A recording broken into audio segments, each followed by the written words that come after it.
بسم اللہ الرحمن الرحیم۔ بنی اسرائیل کی ہدایت کے لیے بہت سے نبی آئے، ایسے ہی ایک نبی تھے حزقیل علیہ السلام۔ یہ بھی بنی اسرائیل پر نبی بنا کر بھیجے گئے تھے۔ بنی اسرائیل یہ بہت ہی ڈھیٹ کمیونٹی رہی ہے، انہی کو یہودی کہا جاتا تھا۔ آج بھی جو یہودی ہیں اسرائیل میں انہی کی نسل سے ہیں۔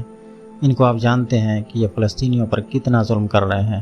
ہر روز فلسطین پر میزائل اٹیک، یہاں کے عورتوں اور بچوں کا مرڈر، ان کی زمینوں پر قبضہ کرتے ہیں، یہاں تک کہ پورے فلسطین کو انہوں نے نرک بنا دیا ہے۔ چھوٹے چھوٹے بچوں کو گرفتار کر کے جیلوں میں رکھا ہے، ان کے گھروں پر بومبنگ کرتے ہیں اور ان کو مار دیتے ہیں۔ یہی کارنامے ان کے پوروج کے بھی تھے۔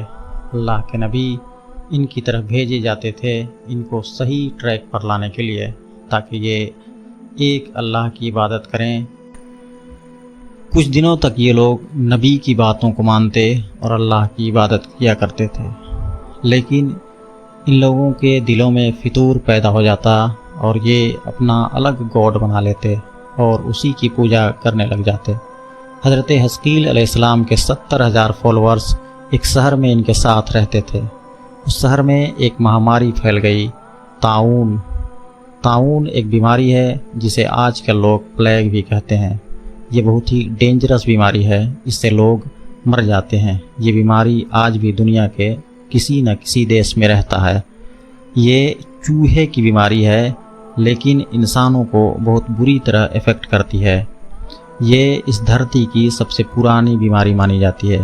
یہ بیماری جب حزقیل علیہ السلام کے شہر میں پھیلا تو 70,000 بنی اسرائیل وہاں سے بھاگ کر ایک جنگل میں شفٹ ہو گئے اور وہیں رہنے لگے۔ اللہ تعالیٰ کو یہ بات پسند نہ آئی کہ یہ لوگ موت کے ڈر سے اپنے گھروں کو چھوڑ کر جنگلوں میں بھاگ گئے، جبکہ موت سے بھاگنا امپاسبل ہے۔ موت فکس ہے، ہر آرگنزم کو مرنا ہے، وہ بھی ایک فکس ٹائم پر۔ اللہ تعالیٰ نے ایک فرشتے کو بھیجا تاکہ ان سب کو مار ڈالیں۔ فرشتوں میں اللہ تعالیٰ نے اتنی طاقت دی ہے کہ وہ اگر چاہیں تو پوری دنیا کے انسانوں کو اکیلا ہی مار ڈالیں۔ یہ فرشتہ ایک پہاڑ کے پیچھے چھپ گئے اور ایک ڈراؤنی آواز میں چیخ ماری اور کہا کہ تم سب مر جاؤ۔ یہ آواز سن کر بنا کسی بیماری کے یہ لوگ اچانک مر گئے۔ ان کی تعداد لگ بھگ 70,000 تھی۔ اتنے مرے ہوئے لوگ ایک ساتھ ان کا کفن دفن بھی نہیں ہو پایا۔ اتنا بھیانک منظر تھا کہ جانور بھی ان کے لاشوں کو نہیں کھائے۔ ان کی باڈی کئی دنوں تک پڑی رہی اور سڑ گئی۔ ایک بار حزقیل علیہ السلام ادھر سے گزرے، انہوں نے اپنے قوم کا یہ پوزیشن دیکھا، انہیں ان پر ترس آ گیا اور ان کا دل بھر آیا۔ انہوں نے اللہ تعالیٰ سے دعا کی کہ اے پروردگار، یہ میرے قوم کے لوگ تھے، یہ نادانی میں غلطی کر دیے، یہ موت کے ڈر سے شہر چھوڑ کر جنگل میں آ گئے۔ یہ سب میرے شہر کے رہنے والے ہیں، ان لوگوں سے مجھے محبت تھی، یہ لوگ میرے دکھ سکھ میں شریک تھے۔ افسوس میری قوم ہلاک ہو گئی اور میں بالکل اکیلا رہ گیا۔ اے میرے رب، یہ وہ قوم تھی جو تیری عبادت کرتی تھی اور تیرے توحید کا اعلان کرتی تھی۔ حزقیل علیہ السلام بہت ہی اداسی کے ساتھ یہ دعا کر رہے تھے کہ اچانک آپ پر ایک وحی آئی کہ اے حزقیل، ان بکھری ہوئی ہڈیوں سے کہو کہ اللہ تعالیٰ تمہیں حکم دیتا ہے کہ تم اکٹھے ہو جاؤ۔